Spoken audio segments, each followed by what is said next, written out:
At exactly midnight, every firstborn child in Egypt dropped dead simultaneously. Not some of them, not most of them, every single one. From the palace of the most powerful man on earth to the dirt floor of the lowest prisoner in the dungeon, in the span of one heartbeat, the future of an entire civilization was erased.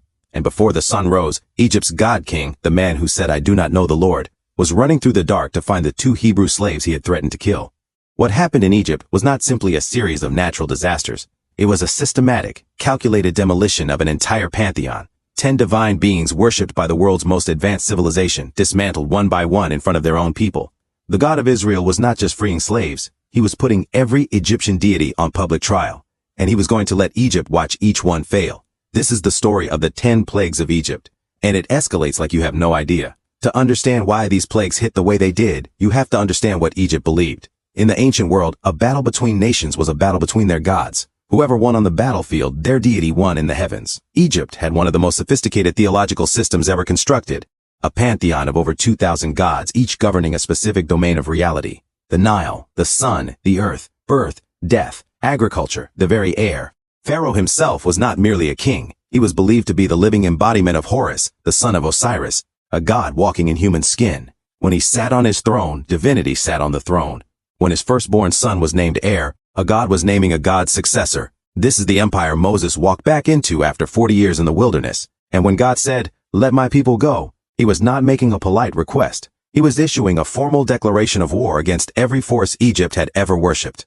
The 10 plagues were not random devastation. Scholars across Hebrew studies and Egyptology have identified that each plague was a precision strike, a targeted assault on a specific Egyptian deity designed to publicly humiliate that god in the eyes of their own worshippers. What follows is that campaign, executed in 3 rounds, escalating with each blow. The first 3 plagues are about degradation. They do not threaten life yet. They attack dignity, comfort, and the sacred. Plague 1. Blood. Moses raises his staff over the Nile, and the river turns to blood. Every Egyptian who saw this would have felt it spiritually before they felt it physically. The Nile was not just water, it was the heartbeat of their civilization, their source of food, commerce, agriculture, and divine connection. 2 gods governed it. Hapi, the god of the Nile's annual flood, celebrated as Lord of the River bringing vegetation, and Osiris, the god of life and death, whose very body was mythologically linked to the river cycle. Both were being mocked simultaneously. The fish died. The stench rose. 7 days passed and Egyptians were digging in the riverbanks trying to find clean water because their god, their divine protector of the river, could not reverse what the God of the Hebrews had done in a single motion of a shepherd's staff. Plague 2. Frogs. Not a few frogs. Millions of them, out of the river, into the houses, into the beds, into the kneading bowls, into the ovens, everywhere. The Hebrew text says they covered the land, kisu, completely. Here is where the irony becomes almost unbearable. Heke was the Egyptian frog goddess. She governed fertility, childbirth, and resurrection. Frogs were considered sacred, symbols of new life and divine protection. Egyptians did not kill frogs. They venerated them. Now they could not take a step without crushing one. Pharaoh actually begged Moses to remove the frogs. For a moment his pride cracked. Moses asked him, "When do you want them gone?" And Pharaoh said, "Tomorrow." Not now. Tomorrow. Many scholars have marveled at this. Why not immediately? Some suggest he was secretly hoping the gods of Egypt might still reverse it overnight. They didn't, and when the frogs died, they piled up in heaps across the entire land. The stench was unbearable. Plague 3. Lice. No warning this time, no negotiation. Aaron strikes the dust of the ground, and every particle of Egyptian soil becomes kinnim, tiny, penetrating, inescapable parasites that crawl under the skin. This targeted Geb, the god of the earth. His very domain, the ground, turned against his worshippers. And something remarkable happened. For the first time, Pharaoh's own magicians failed. They could not replicate this plague. They looked at Pharaoh and said, "This is the finger of God, not Moses, not magic, God." Pharaoh ignored them and hardened his heart. Beginning with Plague 4, something changes. God draws a line. The plagues now strike the Egyptians and deliberately spare the Israelites in Goshen. The separation becomes visible. Everyone can see it. This is no longer random catastrophe. This is targeted. Plague 4, flies. The Hebrew word is arav, swarms. Some scholars identify these as the sacred scarab beetle, intimately associated with Khepri, the god of creation and the morning sun. Khepri represented rebirth. Now his sacred creature was a plague. The houses of Egyptians filled with them. The land was ruined. But in Goshen, where the Israelites lived, not one fly. Plague 5, pestilence. The Egyptian livestock died, all of them, in a single day. Hathor was the great cow goddess, mother of fertility. Apis was the sacred bull god, considered a physical manifestation of Pa, the creator deity. Cattle were not just property in Egypt, they were walking divine symbols. Pharaoh sent servants to Goshen to check. Every Israelite animal was alive. He saw the evidence himself, and he hardened his heart anyway. Plague 6. Boils. Moses takes handfuls of soot from a kiln and throws it into the air before Pharaoh. It becomes fine dust that settles across Egypt, and festering boils break out on every person and animal. Sekhmet was the goddess of healing. Thoth governed medicine and wisdom. Both were publicly humiliated. The gods of healing could not touch their own worshippers, and the magicians could not even stand before Moses anymore. The boils were on them too. I want to pause here because I think we sometimes rush past what this actually means. I grew up hearing about the plagues as a list: frogs, locusts, darkness, death, almost like a checklist you memorize for a Bible quiz. But when I actually sat with the structure of this story, I was arrested by one specific detail. After every single plague, 9 times in total, Pharaoh had the chance to stop it. God was not ambushing him. He kept warning him, keep going, and here is what comes next. And time after time, Pharaoh watched the plague end, felt the pressure lift, and chose again to harden his heart. The Hebrew uses 2 words for this. Sometimes the text says Pharaoh hardened his own heart, the word khazak, and sometimes it says God hardened it. Both are true, and the theological tension is intentional. A man who repeatedly chooses his own pride over evidence eventually becomes his choice. His character becomes his cage. That has stayed with me. Because the question the plagues force you to ask is not just about Pharaoh. It is about what we do when we are clearly shown something true, and it costs us something to accept it. Every plague was evidence, and evidence only matters if you are willing to change. If this kind of deep research biblical content is what you come here for, the kind that actually goes into the Hebrew, the archaeology, the theology, hit subscribe. Every week we go deep into scripture in a way that you probably were not taught and won't want to miss what's coming. The final 3 plagues are existential. They do not just inconvenience, they threaten survival, and they build like a crescendo. Plague 7, hail. God warned them this time. Clearly, explicitly. He told Moses to tell Pharaoh to get his people and animals inside because what was coming would be unprecedented. Some of Pharaoh's own servants believed the warning and took shelter. Others didn't. The hail that fell was unlike anything Egypt had experienced. The text says fire ran along the ground as hail struck. Lightning intertwined with ice, a storm of thunder and devastation. Nut was the sky goddess. Seth governed storms and chaos. Both were overpowered. Everything left in the fields was destroyed. Crops, trees, people who had not taken shelter. Plague 8, locusts. The locusts came on an east wind. They covered the ground until the land was black. They devoured everything the hail had left. Every leaf, every crop, every piece of green. Not a single plant remained. Egypt was staring at starvation. Even Pharaoh's advisors turned on him now. How long will this man be a snare to us? Let the people go. The great empire was being brought to its knees by a shepherd with a staff, and Pharaoh's own court knew it.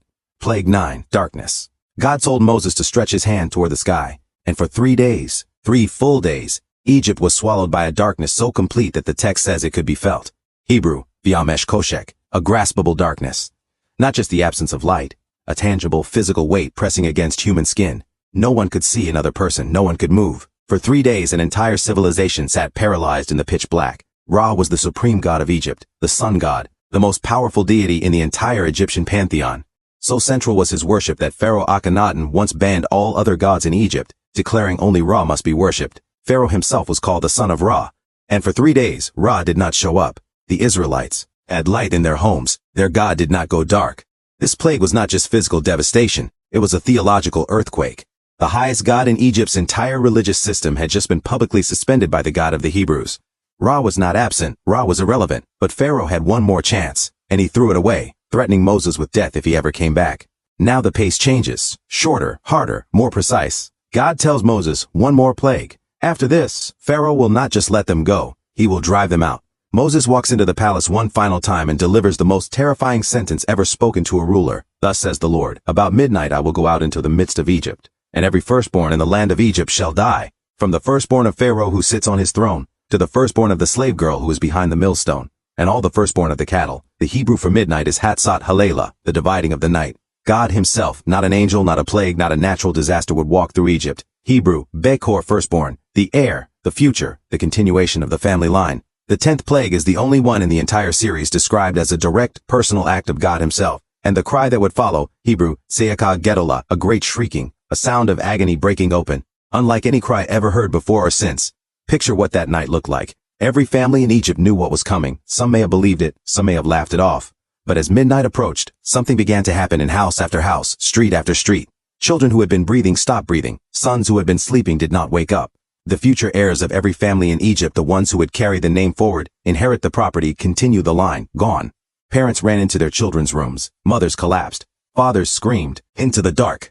Neighbors stumbled out into the streets and heard the same sound echoing from every direction. And somewhere in the royal palace, in the most magnificent building in the ancient world, surrounded by servants and priests and every luxury an empire could provide, Pharaoh found his son, the next king of Egypt, dead, the man who had said, "I do not know the Lord, I will not let Israel go."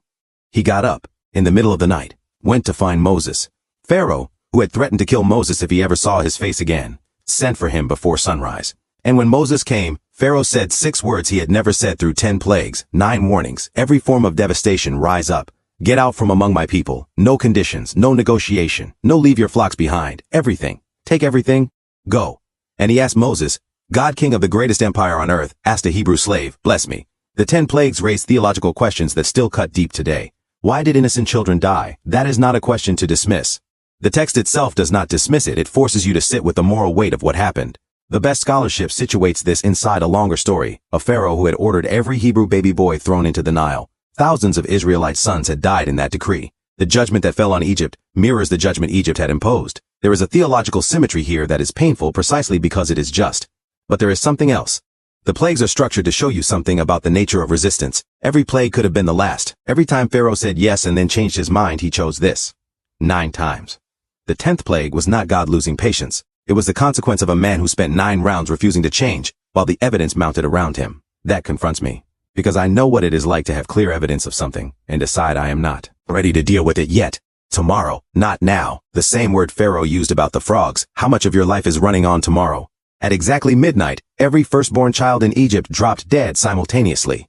And Pharaoh, who had called himself a god, got up in the dark, walked through a palace full of weeping, and went looking for the man he had threatened to kill. He needed a blessing from the very God he had spent 10 plagues refusing to acknowledge. The one who says I do not know the Lord always ends up eventually in the dark. The only question is whether it takes 10 plagues to get there, or whether you pay attention before the midnight comes.